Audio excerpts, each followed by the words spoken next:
ಗಾಜಿನ ಪೀಸು ಒಂದು ಹೆಜ್ಜೆ ಮುಂದೆ ಇಟ್ಟಿದ್ರೆ ಕಾಲು ತಿಳ್ಕೊಂಬಿಟ್ರು. ನನಗೆ ಯಾಕೋ ಇದು ಮಾಯಿನ ಕೆಲಸ ಅನಿಸ್ತಿದೆ. ಬರಹನ ಮಾಯ ಮಾಡಿದಾಳೆ, ತೆಂಗಿನಕಾಯಿನ ಮಾಯ ಮಾಡಿದಾಳೆ. ಈ ಥರ ಗಾಜಿನ ಪೀಸ್ ಹಾಕಿ ಕಾಲು ಸೀಳೋ ಥರ ಅವಳೇ ಮಾಡಿದಾಳೆ.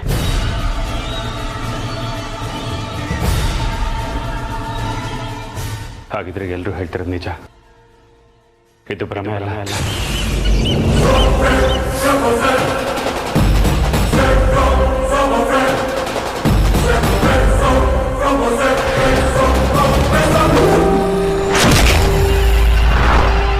ಹೌದು, ಇದೆಲ್ಲ ಒಂಥರ ಮಾಯಾಜಾಲದ ತರ ಇದೆ. ಮಂತ್ರಿಸಿ ಕಟ್ಟಿ ತೆಂಗಿನಕಾಯಿನ ಕಿತ್ತು ಬಿಸಾಕಿ ಮಾಯ ಹೇಗ್ ಒಳಗ್ ಬಂದ್ಲು ಅಂತ ಗೊತ್ತಾಗ್ತಿಲ್ಲ.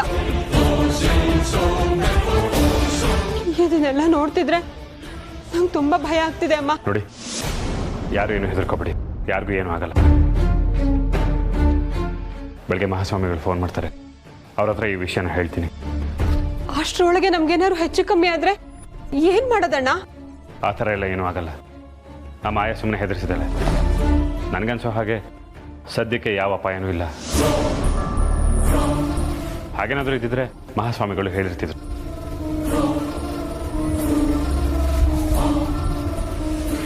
ಮಹಾಸ್ವಾಮಿಗಳು ಬರಲಿ, ಅವ್ರು ಏನು ಹೇಳ್ತಾರೋ ನೋಡೋಣ. ಮತ್ತು ಡಾಕ್ಟ್ರ್ ಏನು ಹೇಳಿದ್ರು? ಏನು ತೊಂದರೆ ಇಲ್ವಂತ ಚಿಕ್ಕಮ್ಮ, ಊಟ ತಿಂಡಿ ಚೆನ್ನಾಗಿ ಮಾಡಬೇಕು ಅಂತ ಹೇಳಿದ್ರು ಅಷ್ಟೇ. ಸರಿ, ಹಾಗಾದ್ರೆ ಬೆಳ್ಳಿ ನೀನು ಹೋಗಿ ರೆಸ್ಟ್ ಮಾಡು.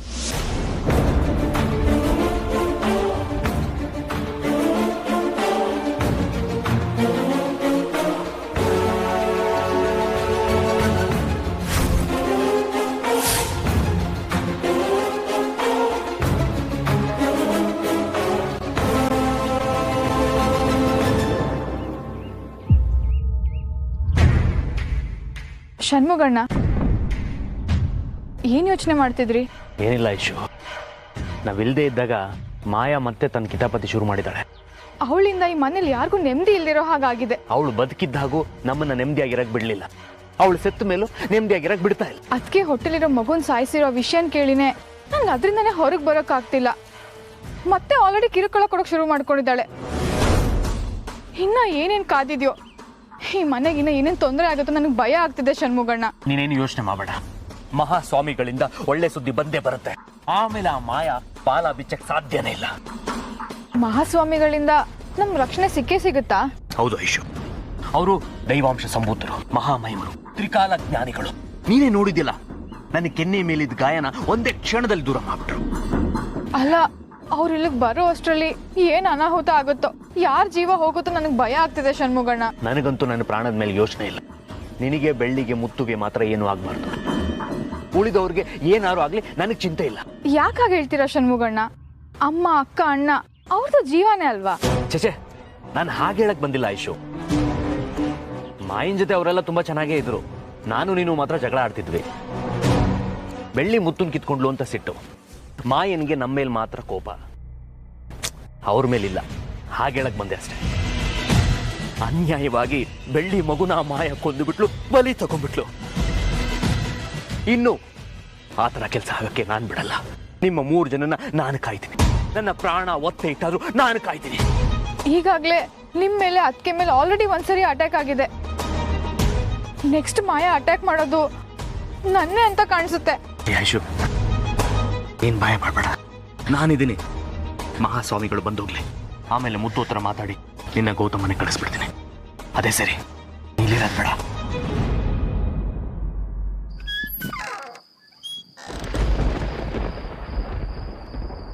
ಮಾಯಕನಿಂದ ಈ ಮನೆಯಲ್ಲಿ ಒಂದೇ ಸಮನೆ ತೊಂದರೆ ಆಗ್ತಾನೆ ಇದೆ.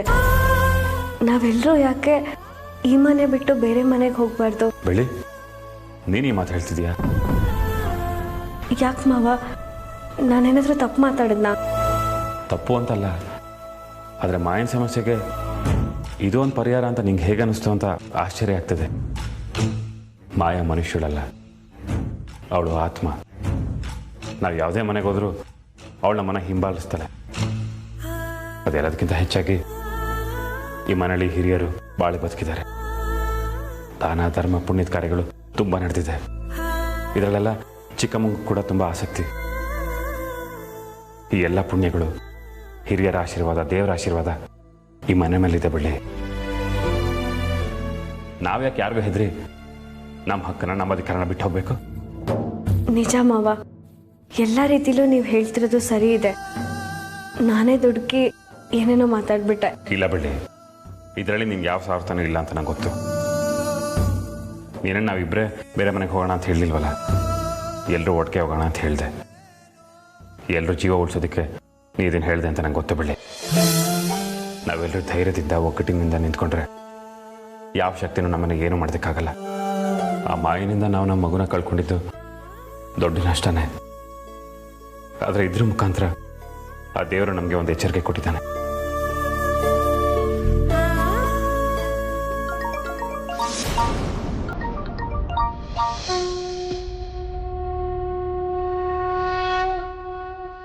ಮತ್ತು ನಾಳೆ ಬೆಳಿಗ್ಗೆ 10 ಗಂಟೆಗೆ ನಿಮ್ಮನೆಗೆ ಬರ್ತಾ ಇದ್ದೀನಿ.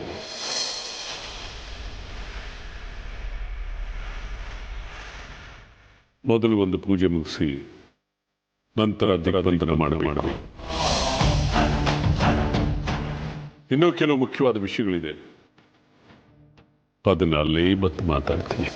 ಸರಿ ಸ್ವಾಮಿಗಳೇ, ಹಾಗೆ ಆಗಲಿ. ಪೂಜೆಗೆ ಬೇಕಾಗಿದ್ದ ಎಲ್ಲ ವ್ಯವಸ್ಥೆ ಮಾಡ್ತೀನಿ. ಒಳ್ಳೆಯದು.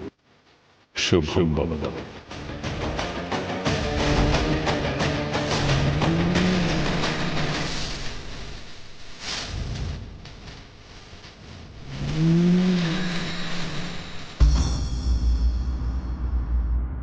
ಬೆಳಿ, ನಾಳೆ ಮಹಾಸ್ವಾಮಿಗಳು ಮನೆಗೆ ಬಂದು ಪೂಜೆ ಮಾಡ್ತಾರಂತೆ.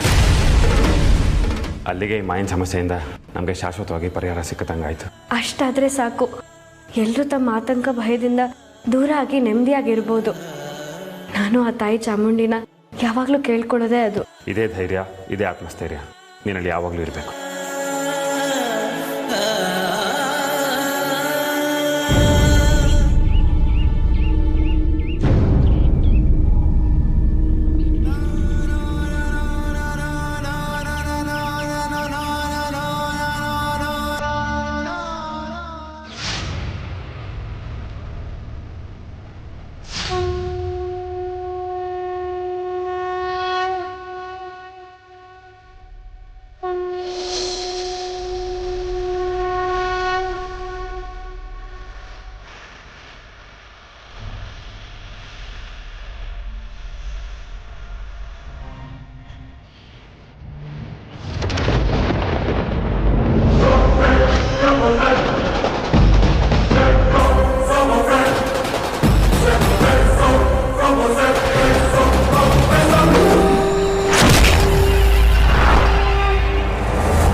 ಕಾಪಾಡೋದಕ್ಕೆ ನೀವ್ ಯಾಕೆ ಬಂದ್ರಿ? ನೀವ್ ಇವ್ರನ್ನ ಕಾಪಾಡಬೇಡಿ. ಇವರೆಲ್ಲ ನನಗೆ ದ್ರೋಹ ಮಾಡಿದ್ದಾರೆ. ನನ್ನನ್ನು ಸಾಯಿಸಿರೋ ಇವ್ರು ಯಾರಿಗೂ ಬದುಕೋ ಹಕ್ಕಿಲ್ಲ ಸ್ವಾಮಿ.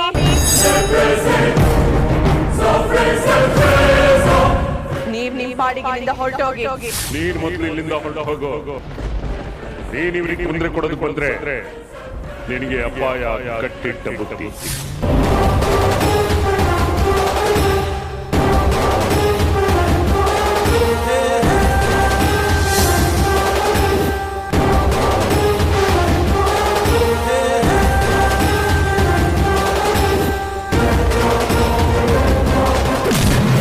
ಯಾರೇ ಬಂದ್ರು ನಿಮ್ಮನ್ನ ಯಾರು ಸುಮ್ಮನೆ ಬಿಡಲ್ಲ.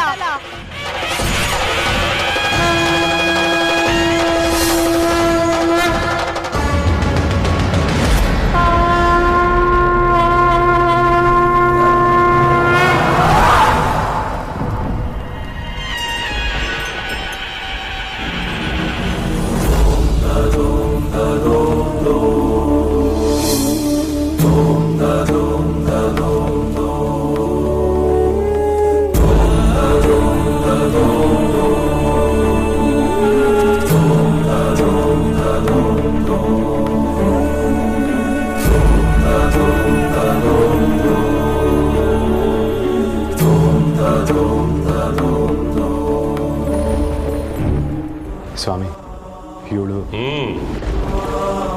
ಮತ್ತು ಇವಳು ಯಾರು ಅಂತ ಹೇಳೋದಕ್ಕೆ ಬಂದೆ ಅಲ್ವಾ? ಇವಳು ನಿನ್ನ ಮೊದಲೇ ಹೇಳಿ ಆತ್ಮವಾಗಿ ನಿನಗೆ ಈ ಮನೆಗೆ ಒಳ್ಳೇದು ಮಾಡೋದಕ್ಕೋಸ್ಕರ ಇಲ್ಲೇ ಇದ್ಲು.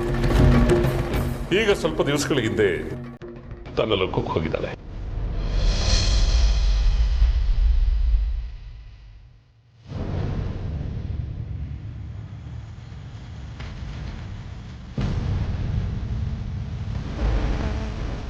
ಬಾತ ಇಲ್ಲಿ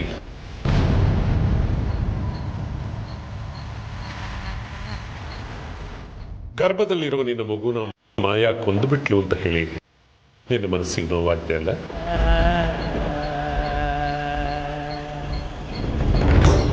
ನೋವು ಮಾಡ್ಕೋಬೇಡ. ಇದೆಲ್ಲ ದೈವ ನಿಯಮ.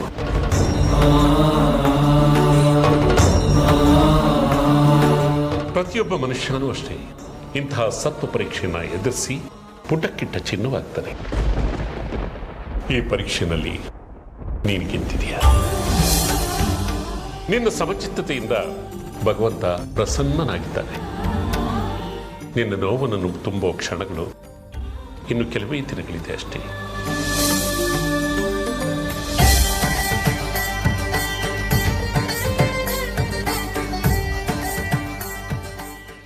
ಇನ್ನು 2 ತಿಂಗಳಲ್ಲಿ ನೀನು ಮತ್ತೆ ಗರ್ಭಿಣಿಯಾಗ್ತೀಯ.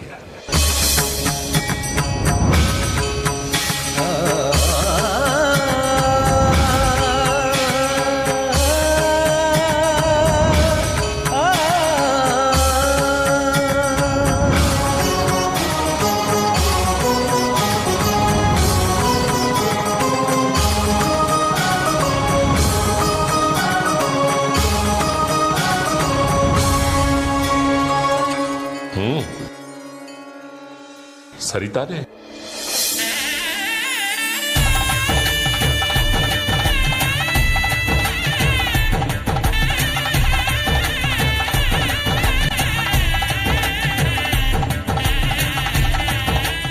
ಸರಿ ಸ್ವಾಮಿ, ನನಗೆ ಆಶೀರ್ವಾದ ಮಾಡಿ.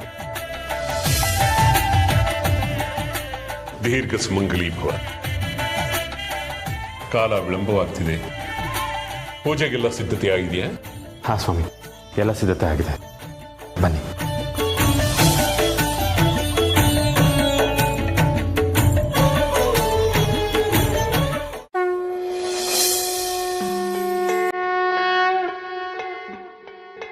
नमस्ते महामाये श्रीपीठे सुपूजिते शंखचक्रगदास्ते महालक्ष्मी नमोस्तुते।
ಈ ಮನೆಯಲ್ಲಿ ಮಾಯಾಳ ಆತ್ಮ ಏನೆಲ್ಲ ತೊಂದರೆ ಕೊಟ್ಟಿದೆ ನಿಮ್ಗೆ ಅಂತ ನನಗೆ ಗೊತ್ತು.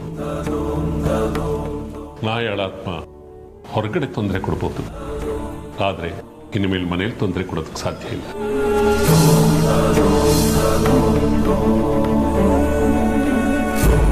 ಮಾಯಾ ಆತ್ಮ ನಿಮ್ಮಗಳ ಮೇಲೆ ಸೇಡ್ ತೀರಿಸ್ಕೊಳ್ಳೋದಕ್ಕೋಸ್ಕರ ಆವೇಶದಲ್ಲಿದೆ. ಆದ್ರೆ ನೀವು ಹೆದರೋ ಅಗತ್ಯ ಇಲ್ಲ. ನಾನು ಸೂರ್ಯ, ವಿಷ್ಣು, ಶಿವ, ಗಣಪತಿ ಎಲ್ಲರಿಗೂ ಪೂಜೆಯನ್ನು ಸಲ್ಲಿಸಿದ್ದೇನೆ. ದ್ವಾದಶ ನಾಮ ಪೂಜೆ, ಅವರುಗಳು ನಿಮ್ಮನ್ನು ಕಾಯ್ತಾರೆ. ಜೊತೆಗೆ ಮನೆಗೆ ದಿಗ್ಬಂಧನವನ್ನು ಕೂಡ ಮಾಡಿದ್ದೀನಿ. ಅದನ್ನೂ ಮೀರಿ ಮಾಯಾ ಆತ್ಮ ಮನೆ ಒಳಗಡೆ ಬರೋದೇ ಆಗಲಿ, ನಿಮಗೆ ತೊಂದರೆ ಕೊಡೋದೇ ಆಗಲಿ ಮಾಡೋದಕ್ಕೆ ಸಾಧ್ಯತೆನೇ ಇಲ್ಲ.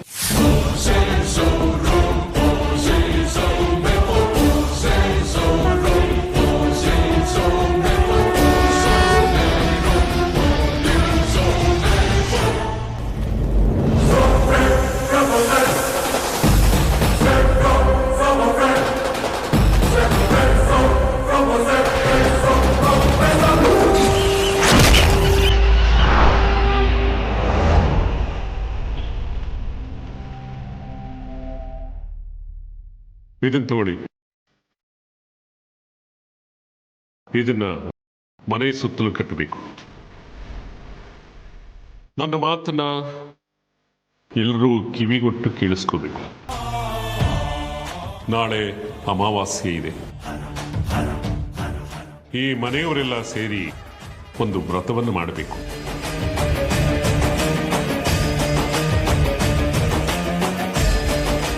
ಬೆಳಿಗ್ಗೆ ಪೂಜೆಯಿಂದ ವ್ರತವನ್ನು ಪ್ರಾರಂಭ ಮಾಡಿ ನೀರನ್ನು ಬಿಟ್ಟು ಬೇರೆ ಯಾವ ಆಹಾರವನ್ನು ಸೇವಿಸಬಾರದು. ಸಂಜೆ 7 ಗಂಟೆಗೆ ಸರಿಯಾಗಿ ಮತ್ತೆ ಪೂಜೆಯನ್ನು ಮಾಡಿ ಇದನ್ನು ಸಮಾಪ್ತಿಗೊಳಿಸಬೇಕು. ಪೂಜೆಗೆ ಯಾವ ಲೋಪವೂ ಇರಬಾರದು. ಹಾಗಿದ್ದಲ್ಲಿ ದಿಗ್ಬಂಧನಕ್ಕೆ ಇನ್ನೂ ಹೆಚ್ಚಿನ ಶಕ್ತಿ ಬರುತ್ತೆ. ಇಲ್ಲ ಅಂದ್ರೆ ಅರ್ಧ ಫಲ ಲಭಿಸಿ.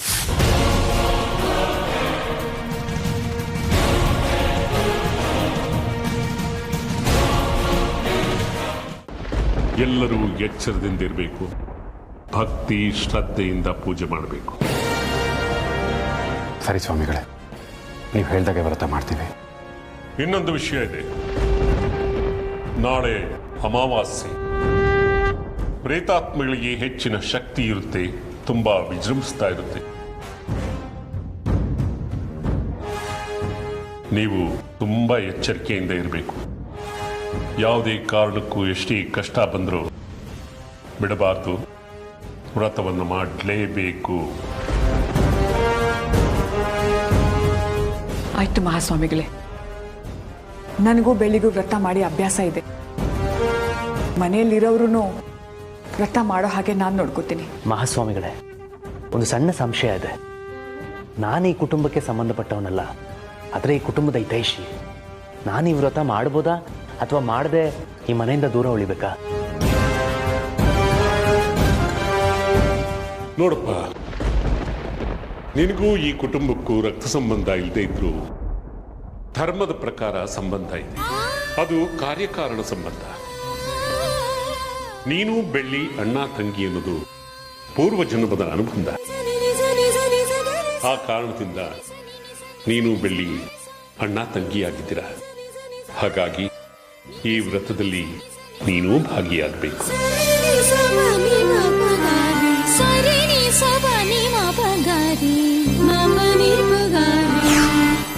ಮಾಪನಿ ಪಗಾರಿ